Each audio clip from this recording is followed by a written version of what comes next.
కళ్యాణ సూత్రీదే ధర్మమధర్మము ఆది అనంతము సత్యమసత్యము సార్థకలంకము జాత్యంకార పర్యవసానము శక్తిదే భక్తిదే జీవన్ముక్తికి మార్గమిదే పంచమ వేద సారం మహాభారతం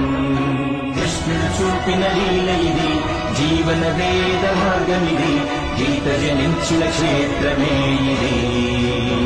మహాభారతం